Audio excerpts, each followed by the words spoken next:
Welcome again, everyone. We're happy to have you here today for this webinar on best practices for chamber travel, featuring Ian Scott, General Manager of Central Holidays West. Before I turn the program over to Ian, we have a few housekeeping notes. Again, please remember to place your phone on mute and refrain from placing the call on hold to avoid any background noise or unnecessary interruptions.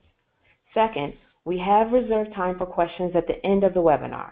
If you have any questions, please ask them using the question function in the webinar access panel. The question box is in the lower right-hand corner of your screen. Just type in your questions and we will read them aloud. Third, this webinar will take no longer than about an hour. It will be recorded, and again, the link will be emailed to attendees. Ian Scott is the General Manager of Central Holidays West. Over the years, Central Holidays West has been a reliable and trusted partner of ACCE. ACCE's leadership values the relationship which we have built over the years and have themselves participated on many of Central Holidays trips. Now, here's Ian Scott. Thank you, Tenja, and thank you all for attending our webinar on best practices for chamber travel. I've had the pleasure of being in the travel industry for, my goodness, time flies, the past 30 years now. And I've always come out with the statement, travel is an education and it is a privilege. And there is so much that one can bring when you bring a travel program to a chamber. It's a tremendous opportunity. And that's what we want to discuss today. In the moment, with the aid of slides, we'll go through various aspects of planning a chamber travel program. Now, from looking at the list, I see there are some people already on the webinar that currently have a travel program, but there are many people who may be contemplating a travel program.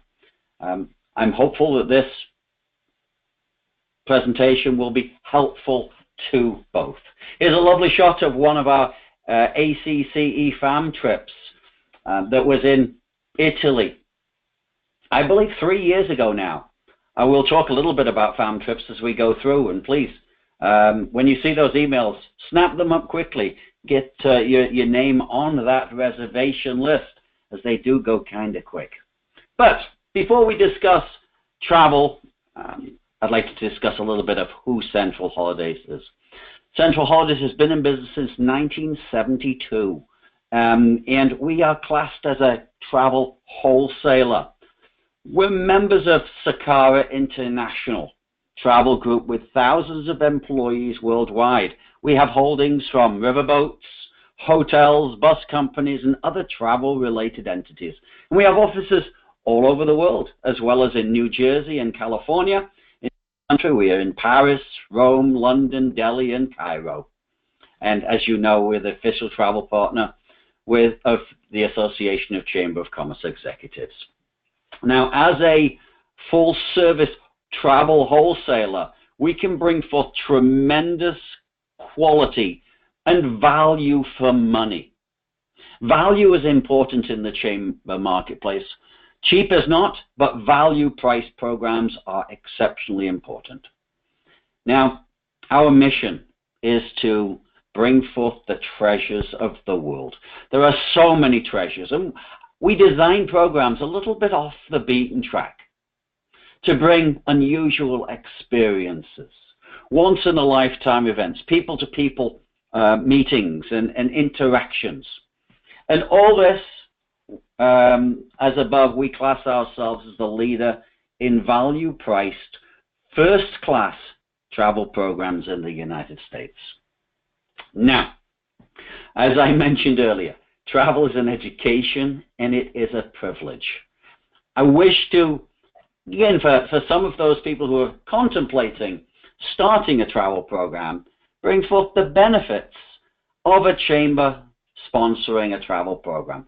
Of course, the most important is non-dues revenue. It's important to keep the doors open, and we get many chambers who are starting programs that say their boards say that travel is not in their mission. Yet, if you look at various aspects of things that are done inside a chamber, they tend not to be in your mission anyhow. We class that keeping the doors open, eliminating dues increases are all part of the mission, and non-dues revenue through travel brings that together. Something that Mick Fleming brought to me a few years ago, and again, smaller chambers tend not to have an international presence. Creating a travel program can give you an international presence, and we'll discuss this a little bit more further in the webinar. I know major metros do business trips and have a large presence, but again, some of your smaller chambers don't.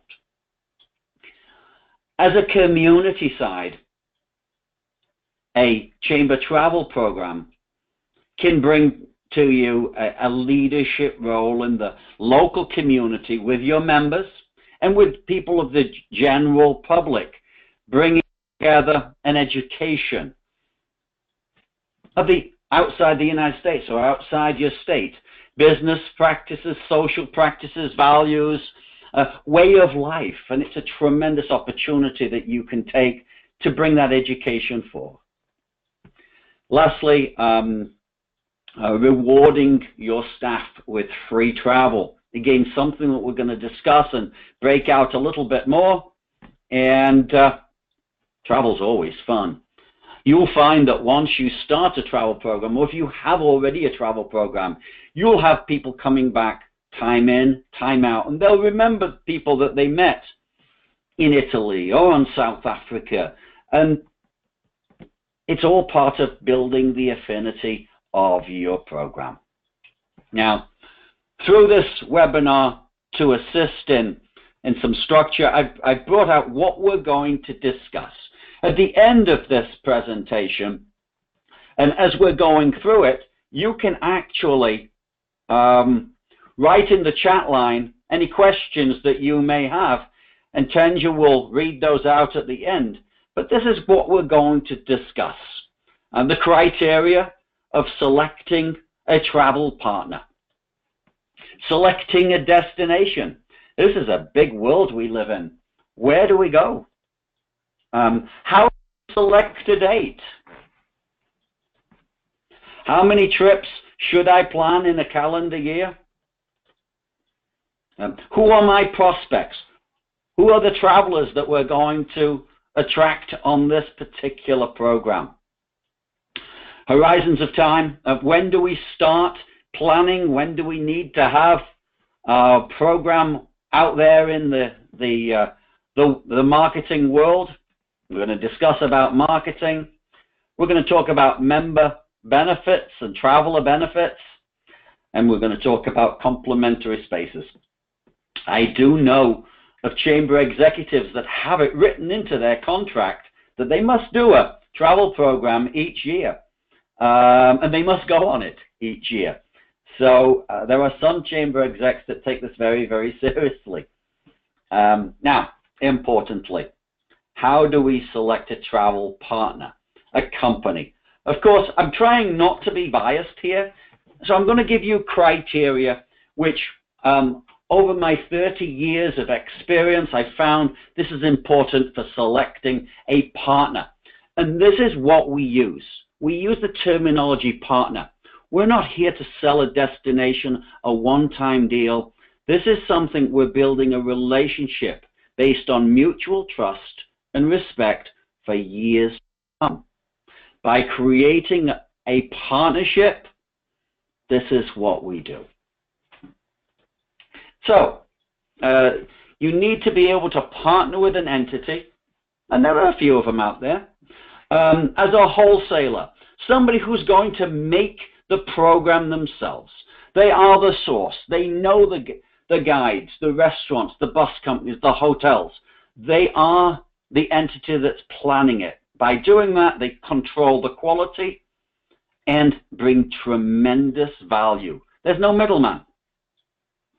A company that's been involved in fundraising travel for some time. And there is a distinction between fundraising and vacations.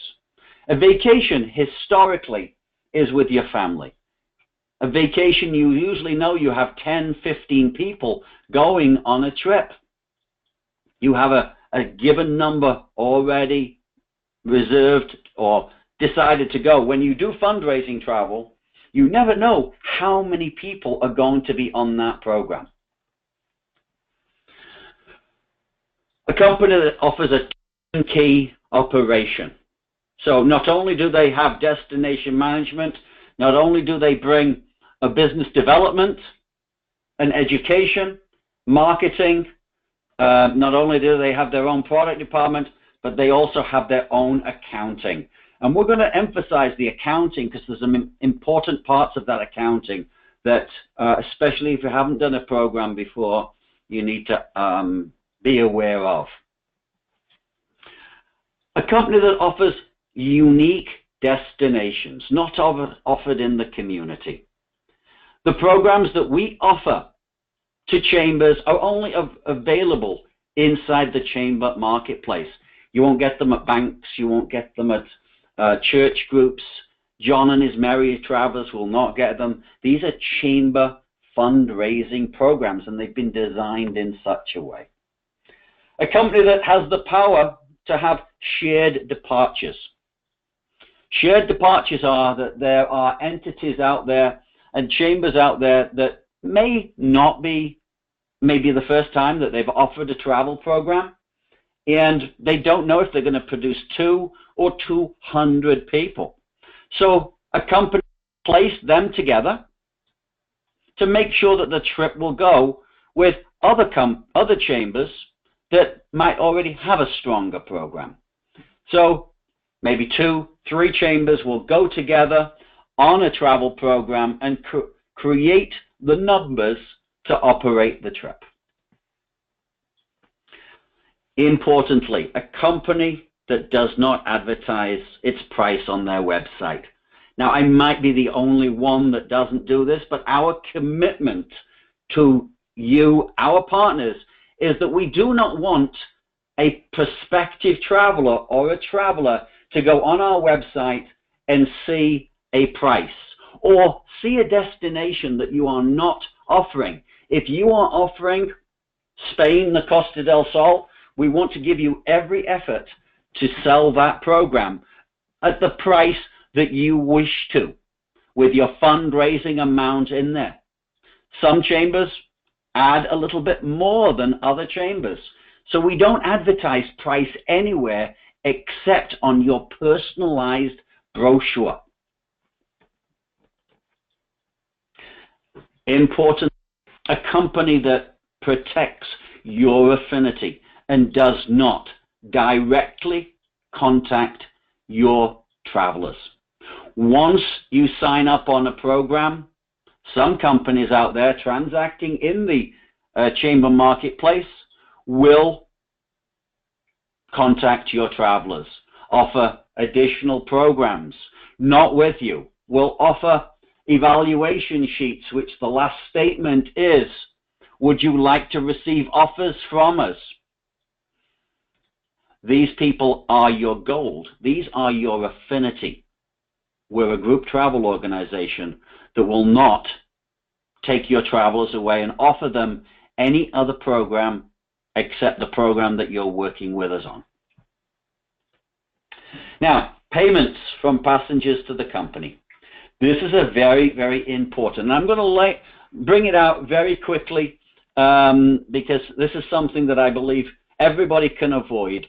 But it's about 5 years ago now. ABC Destinations went out of business. They left many chambers and their travelers stranded without a.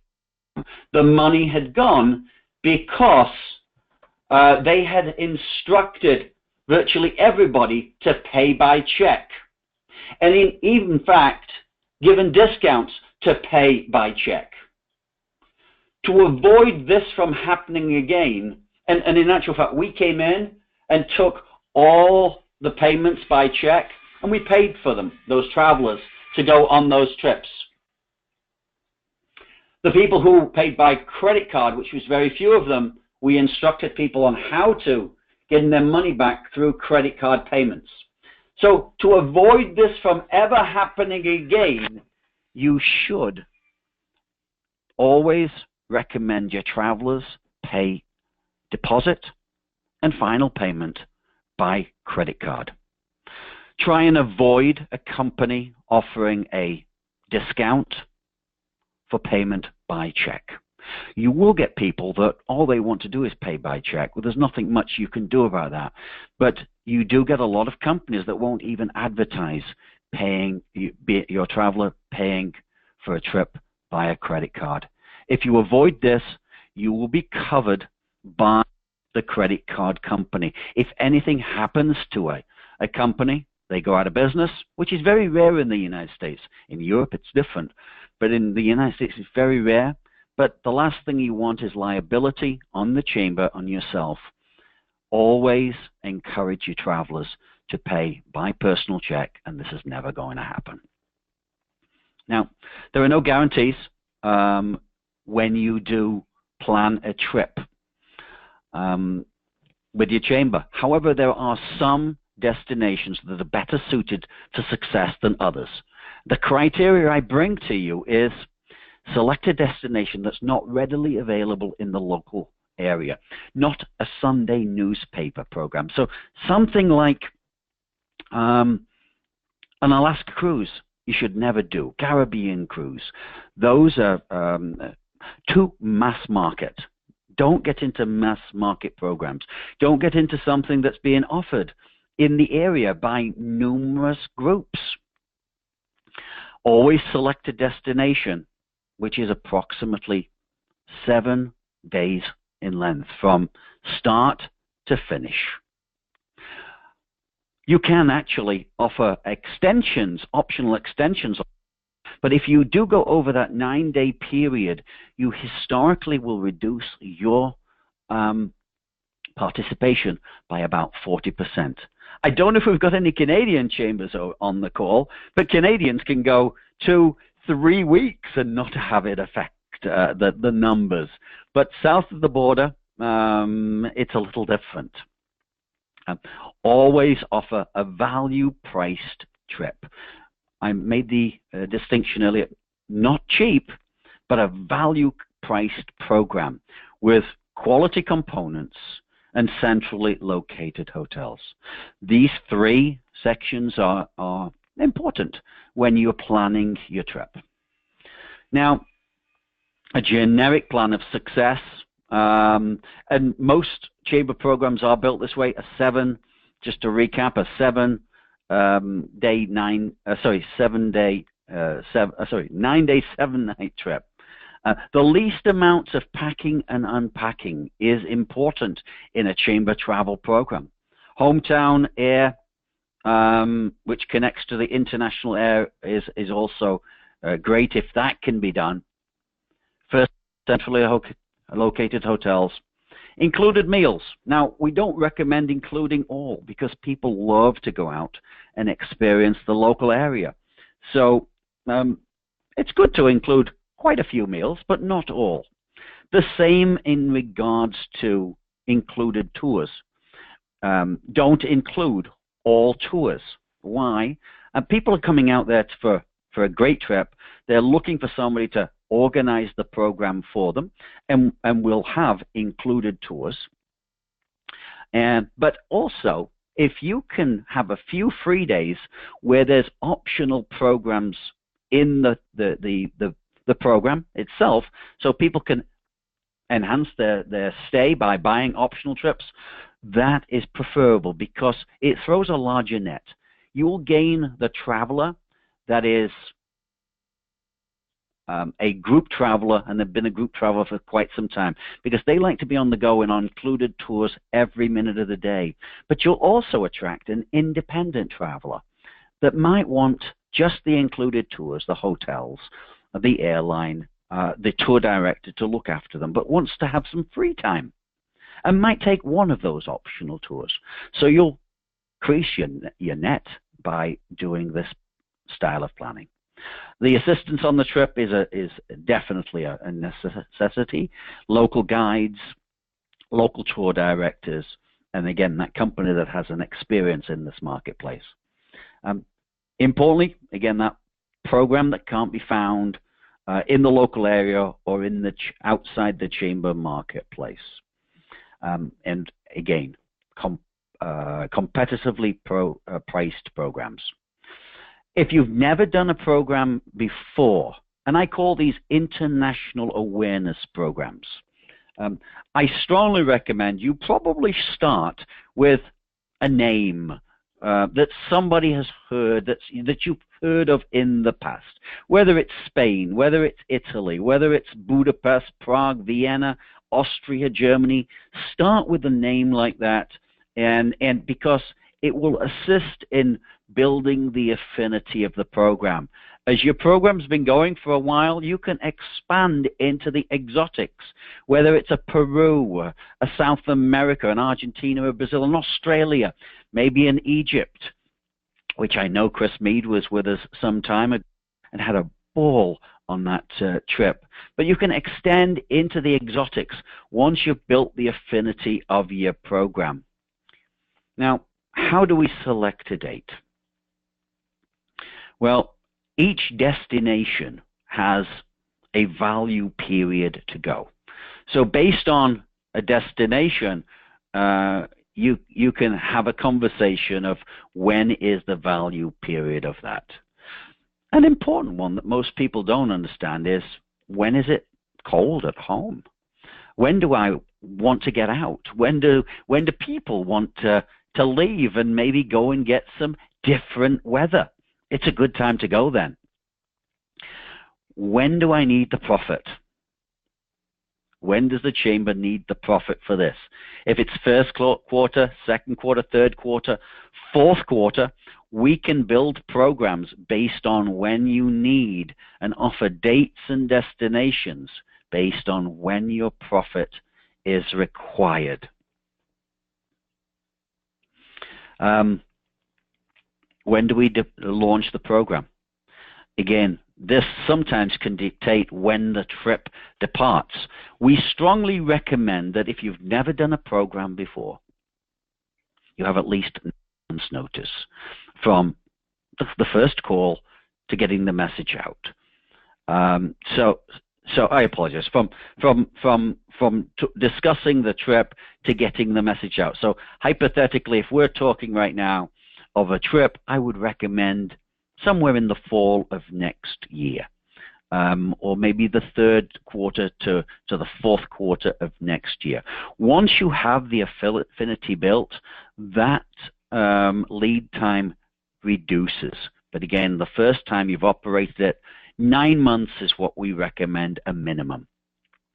Avoid graduation dates, Easter, Thanksgiving, religious holidays, and such things as that are important destinations to avoid.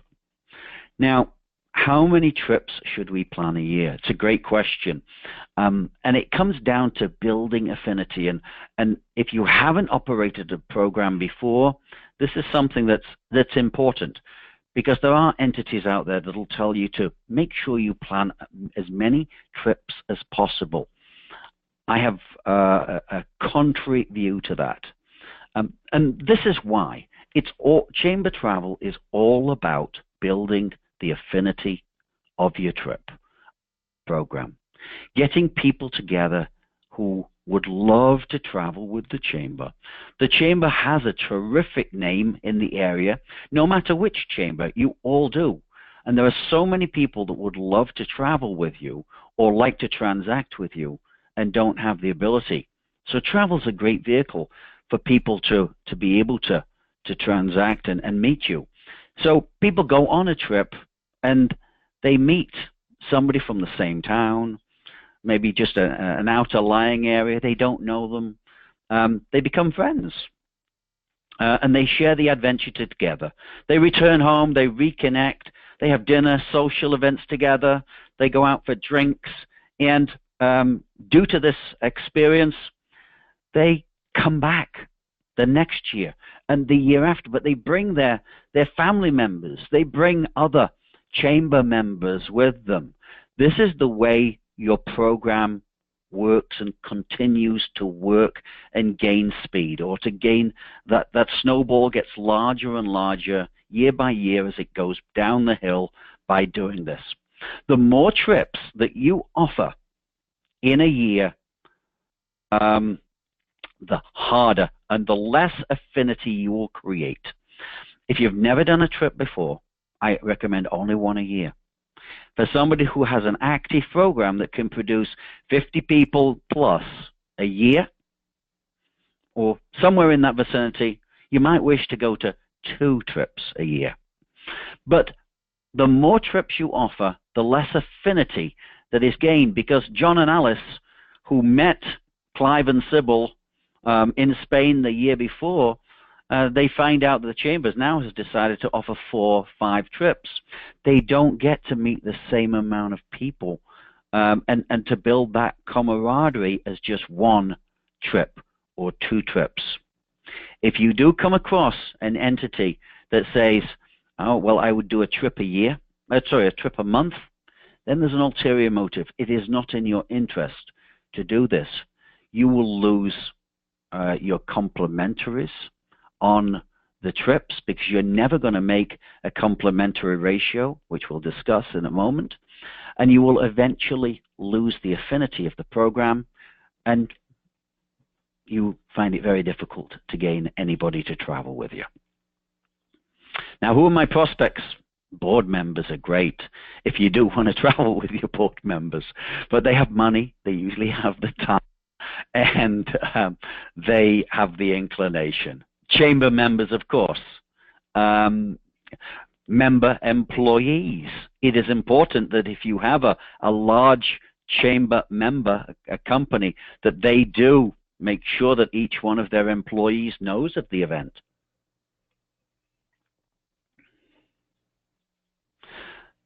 Families of members, again, the same communication with those members of your chamber. Members of the general public. This is an important one. If you want it to get this international awareness program to get big, it is important to make sure that you get outside your chamber membership. It will get big if you can do this. Again, these people would love to connect with you. They probably don't have that vehicle to connect with you right now, and travel is a great way. Some great strategic alliances you can build are charity groups. We have chamber partners that have built alliances with various charity organizations, local colleges and universities. Some colleges require that their students go overseas on programs to graduate from a specific class. Senior centers, a great way for the chamber and a senior center to merge and create a very much of a community event. And other fundraising organizations. There's nothing to say that you cannot share some of your fundraising amount with another organization. Now, marketing is everything, and it's important. And a company that knows what they're doing in this marketplace will emphasize this in all conversations. A company can bring a trip that is worth $10,000 and offer it for $1. But if the message doesn't get out, obviously nobody will go. So it's important that you plan early and start promoting as soon as you possibly can, and have clear schedules on this. If you see here, this is an East Coast chamber that actually on the side of their chamber building, they have information about their island trip. You drive past that every day, and everybody sees that sign. Again, as I mentioned, start ideally 9 months prior to departure. Use Facebook and social media, email blasts to members, trivia, and in many cases, a little notification at the foot of staff's signature line on emails. It becomes a chain mail if you do that. Ads in local newspapers, business journals. Chambers have great connections. Historically, you have editors, newspaper owners, and they will give you a free press release. Senior advertisements, senior publications are usually virtually nothing to advertise in. Usually those newspapers you get outside the supermarket, such things as that, they work really well to attract the senior market. Press releases, as I mentioned earlier, radio spots and trades. We have some of our partners, especially chambers in more rural areas, they often have radio spots that they can put a little blurb on the trip, and it gets out to a whole host of people. Local radio stations and things as that. It's important to treat this process like building a membership or a membership drive. And if you come into it in that way, it always is a success. Here's an advertisement from the Hampton Roads Chamber. They got a reporter to write. Oh, I apologize. From the Ulster Chamber, sorry, in New York. They got a reporter to write a fabulous piece on their Cuba trip. This is a good friend of ours, Mike McMullen, in Carroll County, Maryland. He produces 2 trips a year, over 50 people, and he has a radio station that he loves to talk, not just business and chamber, but he also talks a little bit of his travel program too. And he gets a whole host of people from outside the area to travel with him. Now, again, back into the marketing assistance. It's important to have good quality marketing materials. A customized brochure, as you can see, with logos, with the destination, attractive photographs on the front, a reservation form that is prepared for you with terms and conditions to protect you, camera-ready ads so you can place them in publications and such things as that, wall posters, or so it can be placed in chamber member restaurants, coffee bars, etc. And importantly, have a company that you partner with that's got staff that are well-traveled, that have been there, so that they can conduct presentations and webinars to excite your traveling public. Then lastly, again, in today's day and age of the electronic world, it's important to have a way that travelers can book electronically. We do provide a paper registration form that could be handwritten and submitted to the chamber, but we also bring a booking engine too. Now, importantly, our booking engine is not on our website, because to go back to our commitment earlier, we don't want your travelers to have to go to our website and see different programs. So again, you're sponsoring and partnering on Spain. We don't want them to see our Australia program or our Italy program. We want to concentrate on getting people on the trip you partner with us on. So your travelers will have a booking number. They'll drop that in this booking code. This code will be dropped in this box. They'll press login, and they can then gain a full typable reservation form. Once these travelers reserve, you will gain automatic, or somebody in your office will gain automatic confirmation that we're in possession of John and Alice's reservation. You'll get their telephone number, email address, and their name. Obviously, we'll get all the details, and John and Alice will gain a confirmation email that we're in possession of their reservation. We want to keep you in the loop as much as we can throughout the process. Now, the fun stuff, the free trips. On all our programs, we have free trips. They range from 1 free in 20, 1 free in 25, 1 free in 30, depending on the destination.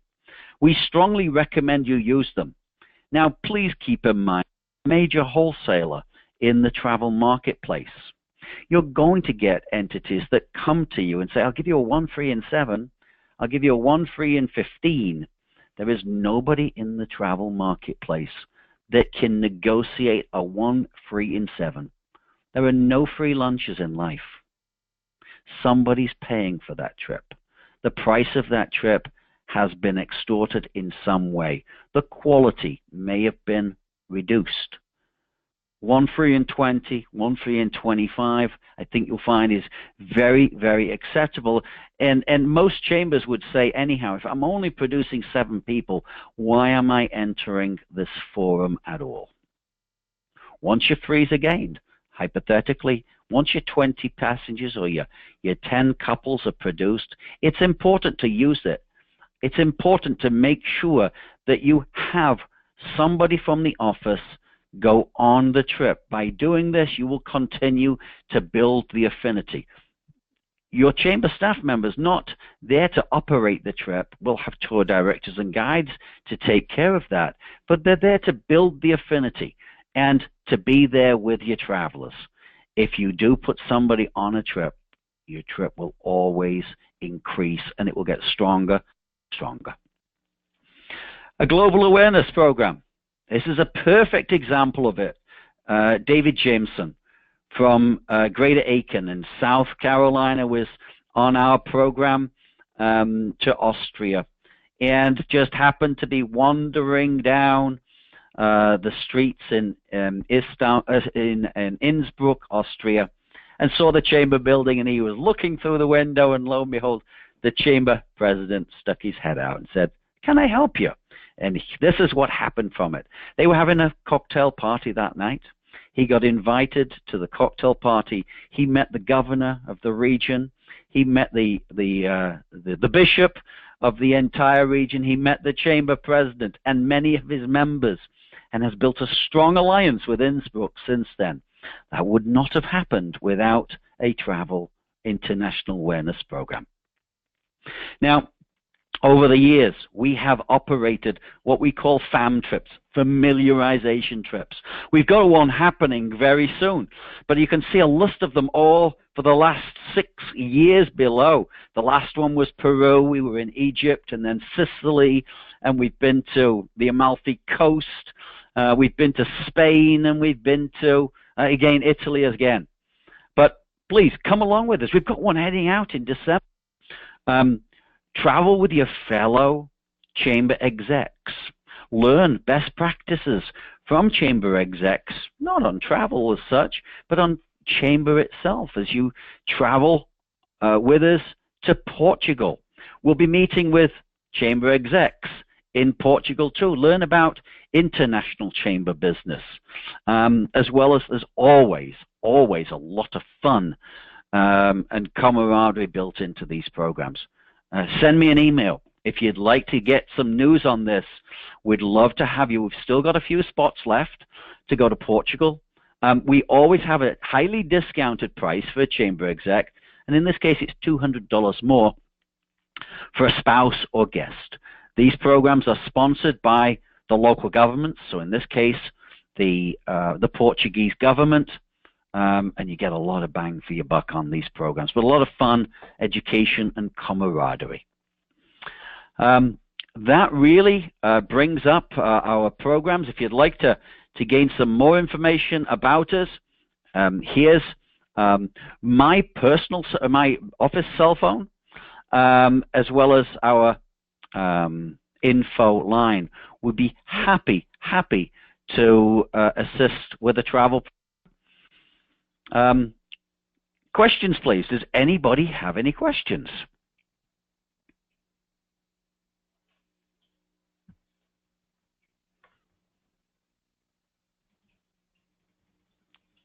Tenja, is there any? Ian, how about, can you expand just a little bit on choosing a destination for a chamber that has not held any of these trips at all for their first one? Let's say they want to host the trip September of 2018. That gives us at least 9 months. So let's say they might be looking at August or September of 2018. Any suggestions on a destination? Well, if we are tied to specific months, then we would discuss specific destinations that could offer you tremendous value for money in that particular period. If we're not held to specific months, then we would discuss a destination based on when we can bring forth value and quality, and when we can bring forth an accurate and a comfortable frame to market it. But if we're talking specific destinations, if I understand your question correctly, what would be a good starter for a destination? We've always found that destinations such as Spain, good value for money destinations, a lot of included components, quality hotels, lots of meals, and a good quality price, in that mid $2,000 out of the East Coast is a great starter. Italy is also a great starter. A Tuscany, maybe an Amalfi Coast is a great starter. Those are some good trips for that particular time period. Perfect. Thanks, Ian. We do have another question from James Mears. Do you work with Canadian chambers? We do, and I'm glad we've got a Canadian. We can talk. We are not tied. We are not tied to the 9-day, 7-night trip with Canadians. But yes, we do work with Canadians. Right. From Chuck Stinnett, what level of revenue do you recommend from a traveler? Sorry, there was a bump in the line there. Could you repeat that? Sorry about that, Ian. This question is from Chuck Stinnett, and he asks, what level of revenue do you recommend from a traveler? Okay, that's a good question. So, as a wholesaler, historically, the way we like to do this is bring net prices to you. And as a partner with a vested interest in your success, we will recommend the profit, or in most cases, the way we call it is non-dues revenue that each chamber can make on that trip based on the trip out of your destination. But historically, a chamber will make anything from $200 to $500 per person on a trip. All right, our next question, and excuse me, Joey, if I mispronounce your last name. From Joey Blasick, he asked, if your chamber does not have a travel program, what is the recommended attendance goal to start? That's an excellent question, and that is going to be as a partner again, with a vested interest in your success. That's something that we're going to discuss with you. What are your goals on this program? What do you want to gain on this destination? If it's just that you want to go to South Africa, then that's your goal. We'll create a program on it, but basically most chambers want to gain as many travelers as possible. I believe you should, if you've not done a trip before, you should be setting a goal at between 30 and 50 travelers. And we will build our conversations around that. We will build programs around that with quality pricing, unusual destinations, and great value programs. Next, from Tanya Kowalski, she asked, how much revenue do chambers typically make off the trips? I think you may have addressed that earlier, yes, possibly, but feel free to expand again. Yeah, each chamber has a different mentality and a different need of what they need to make on a trip. But historically, between $200 to $500 a person, plus the free travel. All right, Ian. Nancy Partridge, she says, in our community, we have a lot of international business travelers. What would be a good first destination when the business travelers already go to Europe for work? Good question. And there's two different markets here. And I think there is the business travel, which is not what we're talking about in this particular case, and there's the international awareness arena, which we're talking about. The business traveler that goes, if I could use myself as a perfect example, when I go to Europe on business, or when I go throughout Chamberland in the United States, I know many of your states' airports or your town's airports, but do I really get to know the destinations? No. I might see a chamber building, I might see a hotel, and I might see a rental car agency and an airport. Those two sections, in my understanding, not mix.